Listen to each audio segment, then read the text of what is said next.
자, 그럼 우리가 이제 형법은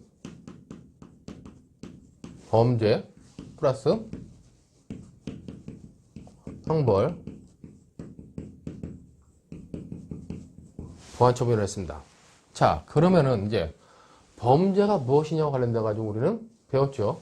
범죄라고 하는 것은 구성요건에 해당하고 위법하고 유책한 행위다 라고 하는 것이 우리가 범죄라고 배웠습니다. 그러면 이제 요 두 번째 랩에서 각각 내려와서 과연 그러면 구성요건은 무엇이고 그 다음에 위법성은 무엇이고 그 다음에 책임은 무엇인지 설명을 통해서 여러분들이 이해를 해야겠죠. 자, 우리가 교과서에 구성요건이라고 하는 건 이렇게 설명되어 있습니다. 즉 구성요건은 사회에서 금지하거나 요구하고 있는 것들을 일반적 추상적으로 뽑아가지고 일반적 추상적으로 법전에 써놓은 것, 기술해 놓은 것, 그걸 우리가 구성요건이라고 합니다.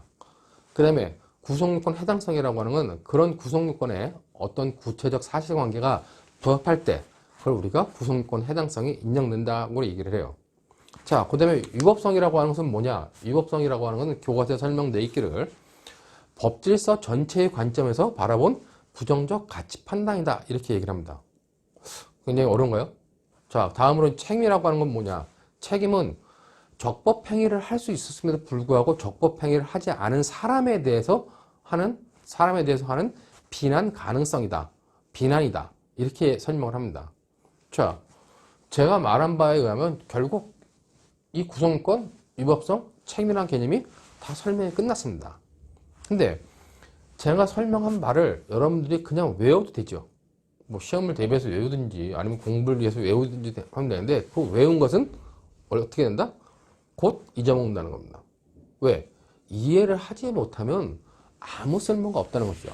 자, 지금부터는 우리가 제가 설명했던 구성권의 개념, 위법성의 개념, 책임의 개념을 개별적으로 우리가 이해하도록 하겠습니다. 이해하는 것만이 공부에 있어서 어떻게 보면 망도가 없겠지만은 가장 빠른 길이다. 이렇게 여러분들이 생각하시면 되고, 그럼 먼저 구성요건이 뭐냐라는 것을 여러분 생각해야 되는데, 구성요건이라는 걸 볼 때, 자, 이게 법질서예요. 법질서라고 하는 큰 테두리가 있습니다. 이렇게 동그라미가 있는데, 법질서 이게 내고, 이게 법질서 외입니다. 자, 이런 그림을 여러분들이 머릿속에서 상정해 놓고 이 그림을 통해서 이제 개념들을 이해해야 됩니다. 자, 법질서 안, 법질서 밖. 자, 법질서 안에 있는 어떤 행위가 있다. 좋은 행위일까요? 나쁜 행위일까요? 당연히 좋은 행위겠죠. 법질서 테두리 안에서 하는 행위는 다 좋은 행위입니다. 자, 그러면은 법질서 바깥에 있는 행위. 법질서 바깥에 있는 행위는 좋은 행위일까요? 나쁜 행위일까요? 법질서 바깥에 있는 행위는 당연히 나쁜 행위라고 판단할 수 있다는 겁니다. 자, 근데 법질서 바깥에 있는 나쁜 행위들은 여러 유형이 있어요. 이런 X라고 하는 나쁜 유형의 행위들도 있고, 세모라는 유형의 나쁜 행위들도 있고, 네모라는 유형의 나쁜 행위들도 있을 수 있다는 겁니다. 즉, 법질서 바깥에는 나쁜 행위들이 무수하게 많은데 그런 행위들은 종류별로 보면 여러 종류의 행위들로 나눌 수 있다는 겁니다. 예를 들어가지고 네모라는 행위는 어떤 것들이냐? 즉, 친구나 아니면 다른 사람부터 돈을 빌린 다음에 돈을 안 갚아요. 그런 행위들 좋은 행위입니까? 나쁜 행위입니까? 당연히 나쁜 행위라고 볼 수 있겠죠. 자, 세모라는 행위. 세모라는 행위는 예를 들면 이런 것입니다. 국가가 세금을 내라 그러는데 세금을 안 내고 도망 다녀요. 자기가 내야 될 세금을 안 내고 도망 다닌다. 좋은 행위일까요? 나쁜 행위일까요? 당연히 나쁜 행위라는 것입니다. 자, 그 다음에 X라는 행위는 사람을 죽이거나 아까 같은 때리거나 아니면 불을 지르는 행위, 그런 나쁜 행위들을 우리가 상정할 수 있습니다.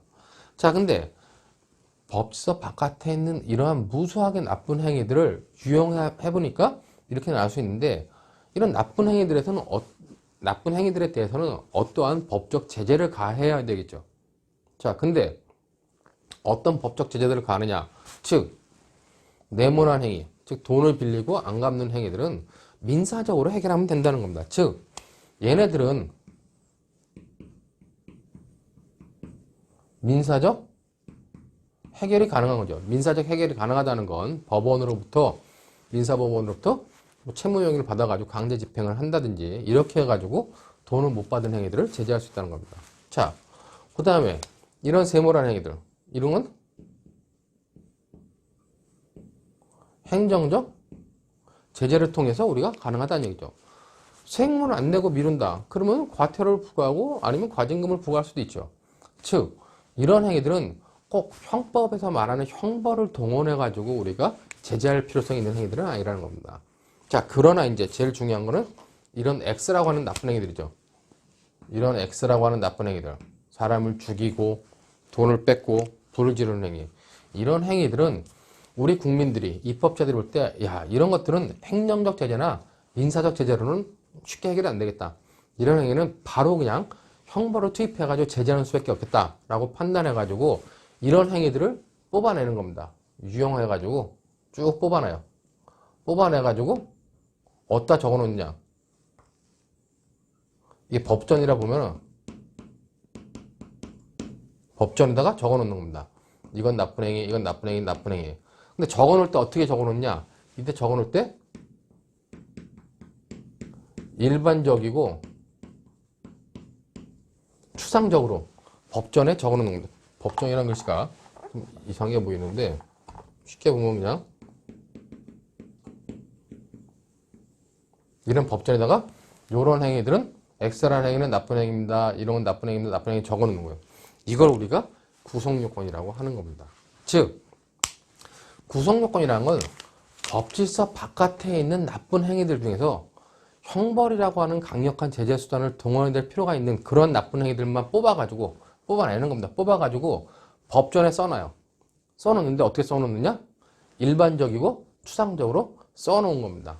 쓴다는 걸 우리가 기술한다 그러죠. 기술해 놓은 거. 이걸 우리가 구성요건이라고 하는 것입니다. 자, 그럼 왜 일반적이고 추상적으로 써놓냐? 자, 사람을 죽이는 건 죽이는 방법도 수만 가지가 있고 죽임을 당하는 객체도 수만 종류의 사람이 있을 수 있다는 겁니다. 그런 행위들을 다 법전에다가 적을 수 없기 때문에 사람을, 그러니까 대통령부터 거지까지, 남자부터 여자까지, 노인부터 애들까지 그런 모든 객체들을 갖다 포괄해가지고 한마디로 일반적으로 말할 수 있는 걸 사람이라고 하고, 사람을 죽인다는 걸 우리가 살해라고 그러는데 살해라고 하는 가장 추상적인 말로 적어놓는 겁니다. 자, 그렇기 때문에 법전에 보면 250조 1항에 사람을 살해한 자는 사형, 무기징역 5년 이상의 징역에 처한다 그러죠. 즉, 이 법전에 일반적이고 추상적으로 적어놓은 것, 그걸 우리가 구성권이라 한다. 그렇게 여러분들이 알아두면 될 것 같습니다. 자, 그렇기 때문에 구성요건의 개념을 보면은 사회에서 나쁜 행위들을 일반적 추상적으로 법전에 써놓은 거, 이걸 우리가 구성요건이라는데 좀 더 자세하게 말하면 사회에서 나쁜 행위들은 두 종류의 행위로 나눌 수 있다는 겁니다. 즉, 대부분의 행위들은 금지되는 행위예요. 사람을 죽이지 말라. 살인죄는 사람을 죽이지 말라는 거죠. 절도죄는 타인의 재물을 뺏지 말라는 것입니다. 자, 그 다음에 방화죄 같은 경우는 타인의 집에다가 아니면 물건에다가 불을 지르지 말라는 거죠. 뭐뭐 하지 말라는 형태로 법전에 규정되어 있습니다. 그렇기 때문에 하지 말라는 행위들을 여기다가 다 적어 놓는 겁니다. 그러나 어느 경우에는 법이 우리한테 무엇을 요구할 때가 있어요. 즉, 타인의 집에 집주인의 허락을 받고 들어갔습니다. 근데 갑자기 집주인이 나가라 그래요. 그럼 어떻게 해야 돼요? 나와야 된다는 겁니다. 그때 법이 우리한테 뭘 요구해요? 몸을 하지 말라는 걸 요구하는 게 아니라 몸을 하라고 요구하죠. 우리가 그걸 갖다가 요구규범이라고 얘기를 합니다. 즉 때문에 사회에서 나쁜 행위들, 즉 나쁜 행위들에는 사회에서 금지하고 있는 것도 있고 사회에서 요구하고 있는 경우도 있어요. 즉 금지하고 있는 것을 우리가 아니면 금지하고 있는 것을 그 다음에 그 요구하고 있는 것을 뽑아가지고 일반적 추상적으로 법전에 써놨다. 이걸 우리가 구성요건이라 한다. 그렇게 여러분들이 자 구체적 예를 들어가지고 보면은 우리 형법 250조 1항에는 250조 1항에는 사람을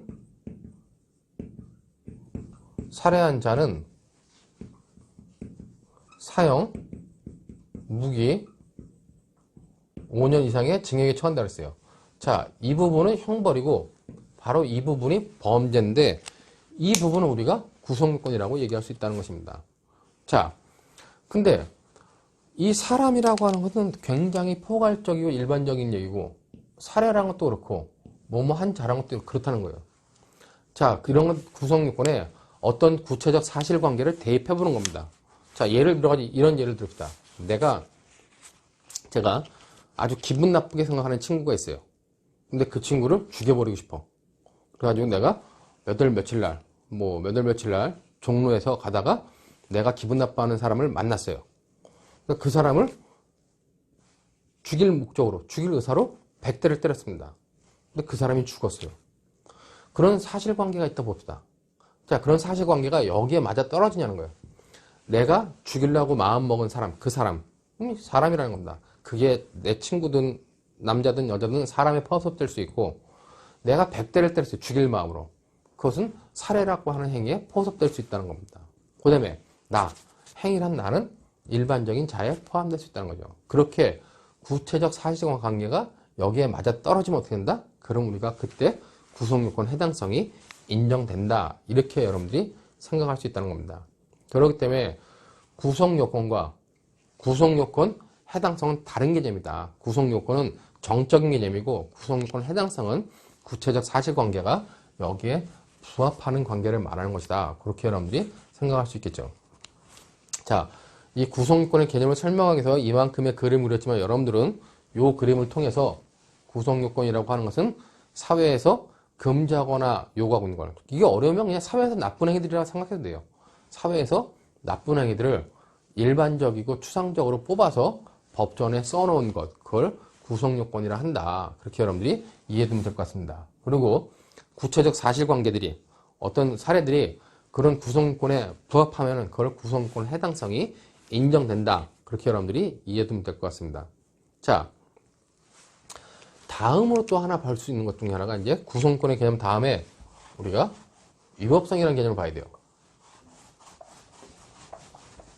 아까도 설명했었지만 위법성이라고 하는 것은 법질서 전체의 관점에서 바라본 부정적 가치 판단이라고 얘기를 합니다. 자, 우리가 이건 더 지우고 나서 설명을 하면은,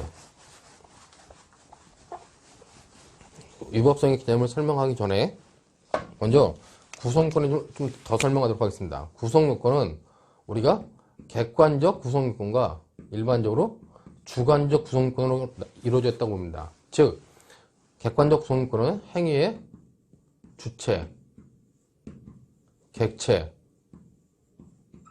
행위와 결과 사이에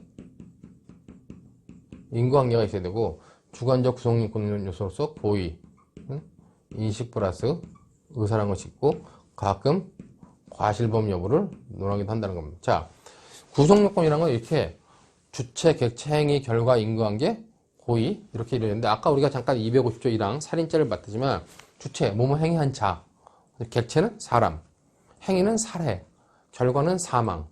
이 살해 행위와 사망 사이에 인과관계가 있어야 되고, 그런 것들을 인식하고 그런 것들을 실현할 의사로 했으면 우리가 살인죄가 성립한다고 보는 겁니다. 자,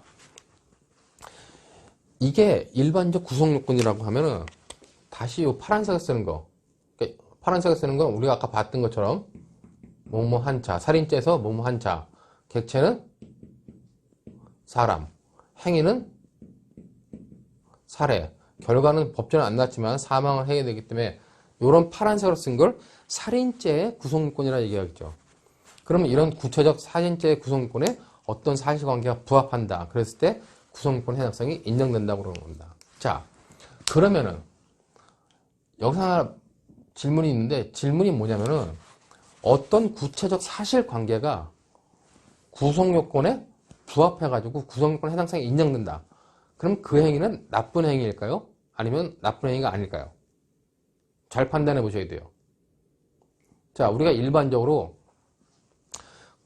구성요건에 어떤 구체적 사실관계가 부합한다, 맞아떨어진다 하면은 그거는 당연히 사회적으로 나쁜 행위다라고 판단할 수 있다는 겁니다. 왜냐하면 여기 써있는 구성요건이라는 게 뭐예요? 이미 이 법질서 바깥에서 나쁜 행위들, X라고 하는 나쁜 행위들을 뽑아가지고 여기다 써놓은 거예요. 이렇게 써놨는데 이 써놓은 것들이 구체적 사실관계가 이 써놓은 것들에 맞아떨어진다는 건 이미 나쁜 행위들을 유형해 놓은데 구체적 사실관계가 맞아떨어졌다. 그럼 그 행위들은 당연히 나쁘다고 평가하는 것이죠. 그 나쁘다고 평가하는 것, 그게 바로 위법성이라는 겁니다. 우리가 위법성 파트 관련돼 가지고는 구성요건의 개념이 교과서에 잘 나와요. 그리고 교과서의 구성요건이라고 하는 건 이런 거다. 그리고 구성요건은 이렇게 이런 요소들로 이루어졌다. 이런 요소들이 있고 이런 요소들이 다 충족되면 구성요건이 충족된다. 해당사항이 인정된다. 이렇게 얘기를 하는 겁니다. 자, 근데 위법성 관련돼 가지고는 위법성이 뭐다? 라고 하는 적극적 규정이 없어요. 즉, 위법성 파트를 보면 교과서에 위법성의 개념만 설명되어 있고 위법성을 적극적으로 근거 짓는 적극적 규정은 없다는 겁니다. 단지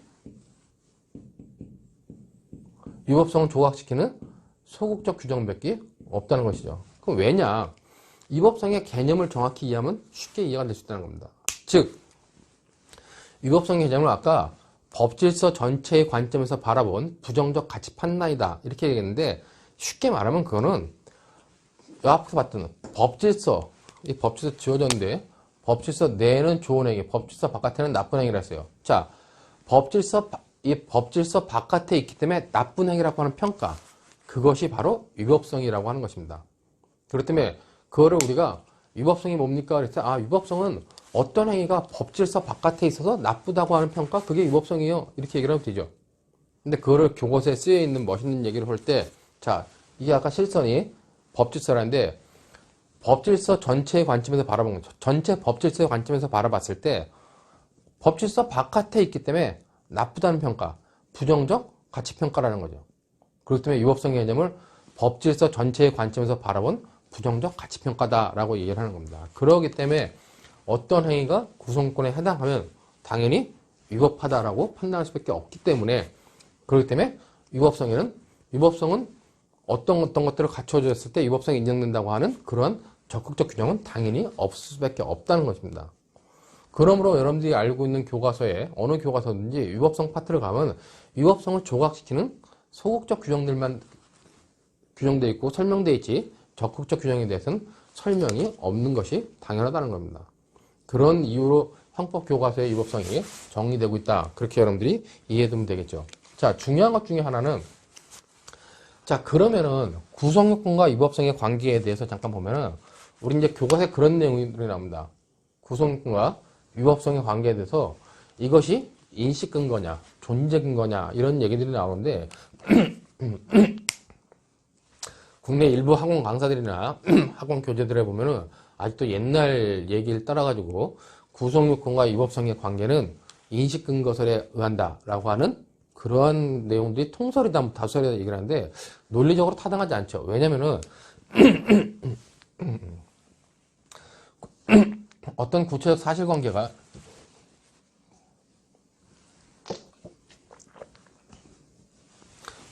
사실관계가 구성권에 맞아떨어졌다. 그럼 그 행위는 위법한 거예요. 이게 위법한지 아닌지 애매하다 그러면 애매한 거를 확정 지을 수 있는 적극적 규정이 조그맣게라도 뭔가 있어야 된다는 얘기입니다. 그런데 우리 형법에는 그런 게 없다는 얘기죠. 그렇기 때문에 구성권에 해당하면 당연히 위법하다라고 보는 거, 즉 존재 근거설이 논리적으로 타당할 수밖에 없다는 겁니다. 그렇기 때문에 아직도 구성권과 위법성의 관계를 뭐 인식 근거다, 존재 근거에 다툼이 있다, 없다고 하는데 뭐 어떤 교과서들은 그럽니다. 뭐 학원 교재 보니까 인식 근거와 존재 근거설의 차이는 실질적 차이가 없다. 하지만 논리적으로는 무엇이 타당하느냐? 당연히 존재 근거설이 타당하다. 그렇게 여러분들이 받으면 되겠죠. 뭐 너무 어려운 얘기니까 뭐 넘어가더라도, 그렇기 때문에 구성요건에 해당하는 행위는 당연히 위법하기 때문에 위법상에는 적극적 규정은 없다. 이렇게 여러분들이 생각을 해야 될 것 같아요. 자, 그러면 위법성에 있는 소극적 규정들은 무엇이냐? 위법성에 있는 소극적 규정들은 우리가 위법성 조각 사유라 하는데, 그러한 위법성 조각 사유들은 이 큰 틀 안에 하나 갖춰져 있어요. 즉, 큰 틀이 뭐냐? 이게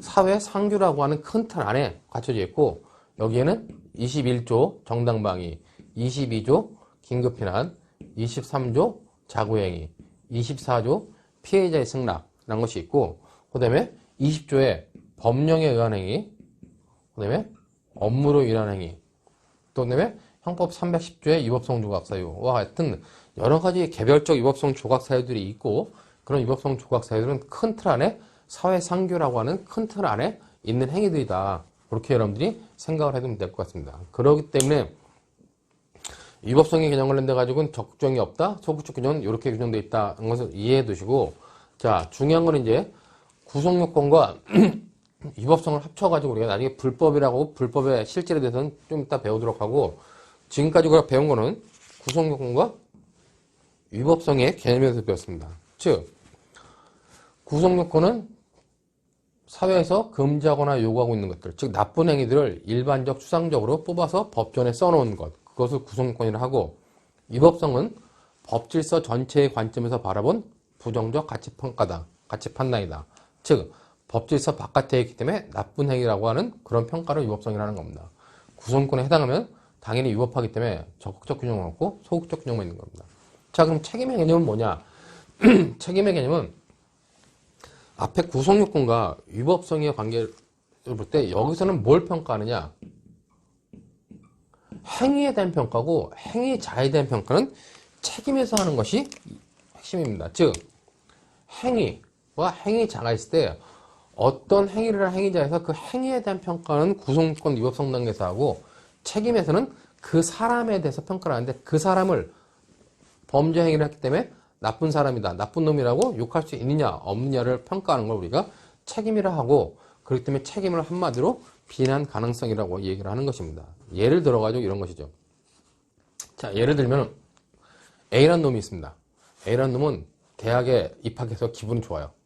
그래서 친구들하고 술 먹다가 편의점에 가서 뭘 하나 훔쳐먹자. 훔쳐먹어도 잘 안 걸린다 하더라. 가지고 편의점에 가서 어떤 물건들을 훔쳐먹었습니다. 장난으로. 근데 안 걸렸어요. 자, A라는 놈은 그렇게 했습니다. 자, B라는 사람은 실직을 해가지고 배고파가지고 굶어 죽기 일보 직전이에요. 근데 마침 편의점 앞을 가는데 편의점 앞에 빵이 있어서 자기가 살 수밖에 없다. 먹을 수밖에 없다. 너무 배고파도 어쩔 수 없이 하나 집어 먹었습니다. 자, 두 사람의 행위를 놓고 보면, 행위만 놓고 보면 뭐냐? 행위만 놓고 보면 두 사람의 행위가 다 A라는 놈의 행위도 구속요건에 해당하고 위법한 행위예요. 즉 나쁜 행위라는 거죠. B라는 사람의 행위도 구속요건에 해당하고 위법하다는 겁니다. A라는 놈과 B라는 사람의 행위만 놓고 보면 행위 자체는 다 나쁘다는 거예요. 근데 과연 A라는 놈을 욕할 수 있겠느냐? B라는 사람을 욕할 수 있겠느냐? 누가 더 나쁜 놈일까요? 이미 결론은 났죠. A는 놈이라 그랬고 B는 사람이라 그랬죠. 물론 농담이지만은 A는 뭐냐? 장난으로 훔쳐먹은 거는 우리가 나쁜 놈이라고 충분히 욕할 수 있다는 겁니다. 훔쳐먹지 않고 적법행위를 할 수 있었는데도 불구하고 적법행위를 하지 않고 나쁜 행위를 했기 때문에 넌 나쁜 놈이야 라고 욕할 수 있는 거죠. 그걸 우리가 비난 가능성이라고 그러고, 그것이 책임이라고 보는 겁니다. B라는 사람은 죽지 않게 해서 어쩔 수 없이 본능적으로 먹었어요. 과연 그 사람을 나쁜 사람이라고 욕할 수 있겠느냐? 내가 그 처지가 된다면 과연 그렇게 할 수 있겠냐라고 봤을 때 그 사람을 나쁜 사람이라고 욕할 수 없다는 것입니다. 즉 A의 행위와 B의 행위는 똑같이 행위만 놓고 볼 때는 나쁜 행위지만, A의 행위는 비난 가능성이 있고 B의 행위는 비난 가능성이 없다. 그래가지고 A는 책임이 있고 B는 책임이 없다라고 판단할 수 있는 겁니다. 그때 핵심 사항이 아까 말한 책임은 뭐냐? 책임은 한마디로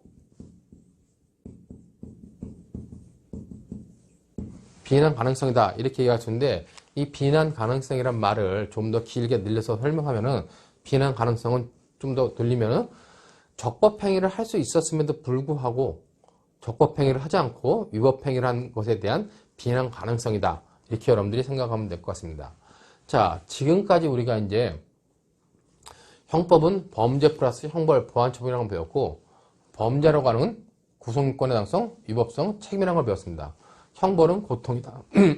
보완처분은 재범의 위험성을 제거하는 조치라는 걸 또 배웠고, 아까 이 형벌과 보완처분의 개념은 초반에 설명했고, 범죄는 구속요건의 해당성, 위법성, 책임이다 했을 때 구속요건이 무엇이고 위법성이 무엇이고 책임이 무엇인지에 대해서 우리가 지금까지 살펴본 것입니다.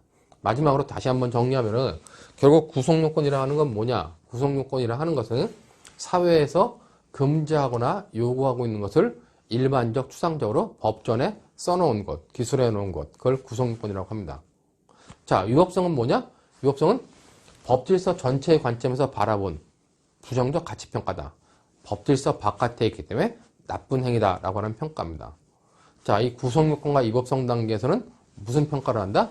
범죄 행위자가 있을 때 그 행위에 대한 평가만을 한다. 책임은 뭐냐? 책임은 적법행위를 할 수 있었음에도 불구하고 적법행위를 하지 않은 그 위법행위를 하는 사람에 대한 비난 가능성이다. 이렇게 얘기를 하는데 결국 책임은 한마디로 비난 가능성이다. 이렇게 여러분들이 얘기할 수 있겠죠. 자, 지금까지 구성요건, 위법성, 책임에 대해서 개념적 내용들을 설명했습니다. 자, 이해가 되셨나요? 자, 여러분들이 구성요건, 위법성, 책임은 앞으로도 계속 나옵니다. 근데 이거를 외울 게 아니라 머릿속에다 구성요건은 뭐다. 위법성은 뭐다. 구성요건에 해당하면 당연히 위법하구나. 라는 걸 이해를 해둬야 된다는 겁니다. 그리고 책임은 뭐다. 라고 하는 것들을 여러분들이 이해해두고 이 형법상의 범죄, 구성요건 해당성, 위법성, 책임이라고 하는 개념을 머릿속에 잘 정리해가지고 다음 진도 나갈 때 여러분들이 스스로 이해가 될 수 있게끔 여러분들이 준비해 주시기 바라겠습니다. 그러면 잠시 쉬었다 또 하도록 하겠습니다.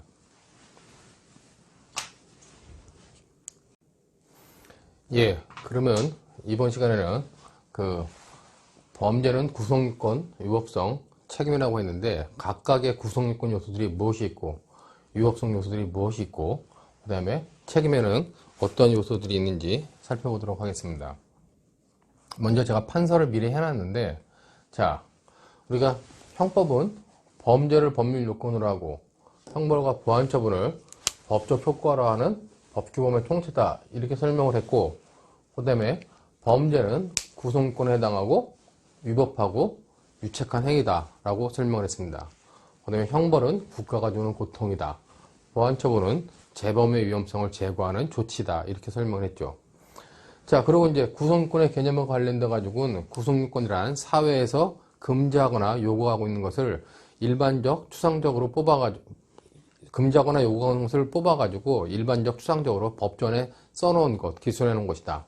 위법성은 법질서 전체의 관점에서 바라본 부정적 가치평가다. 그 다음에 책임은 비난 가능성이다. 이렇게 얘기한다 그랬습니다. 자, 뭐 기본 교과서를 보면은 교과서에 여러 가지 내용들이 나오는데 먼저 구성요건을 이루고 있는 요소들이 무엇이 있는지를 살펴봐야 되는데 구성요건을 이루는 요소들은 크게 객관적 구성요건 요소와 주관적 구성요건 요소로 나누기도 합니다. 그리고 또 기술적 구성요건 요소와 규범적 구성요건 요소로 나누기도 해요. 그러나 이제 범죄 성립과 관련된 우리는 일반적으로 구성요건은 그 영미법상에서도 범죄는 객관과 주관의 결합이다 이렇게 얘기하듯이 구성요건도 객관적 구성요건 요소와 주관적 구성요건 요소로 이루어졌다고 봅니다. 특히나 객관적 구성요건 요소와 관련돼 가지고는 행위의 주체, 객체, 행위, 결과가 있다 그러고 이 행위와 결과 사이에 인과관계가 필요하다라고 보는 것이 일반적인 구성요건 요소입니다. 그 다음에 주관적 구성요건 요소로서 대표적으로 고의가 있고 고의는 인식 플러스 의사다 이렇게 얘기를 하죠. 물론 과실이 예외적으로 인정되는 경우도 있는데 과실은 이 고의에서 인식은 있는데 의사가 없는 경우를 일반적으로 과실이다 이렇게 얘기를 하면 됩니다. 근데 우리가 교과서를 보다 보면은 교과서에는 구성요건을 설명하면서 갑자기 주체, 객체, 행위를 다 빼놓고 갑자기 인과관계부터 설명하는 경우가 많아요. 그러다 보니까 객관적 구성요건 요소에는 인과관계만 있는가 보다 이렇게 잘못 이해할 수 있는데 구성요건과 관련된 교과서들을 잘 읽어보면 구성요건 중에 객관적 구성요건은 일반적으로 이렇게 이루어졌다라고 얘기를 합니다. 단지 주체를 총론해서 설명할 것인지 아니면 강론해서 설명할 것인지 아니면 총론 중에서도 앞에 설명할 것인지 뒤로 뺄 건지 이런 문제들과 관련돼 가지고 편제가 특이하게 다양하게 구성되어 있는 것 뿐이지 실제로는 이렇게 구성되어 있다. 여러분들이 이해하면 될 겁니다.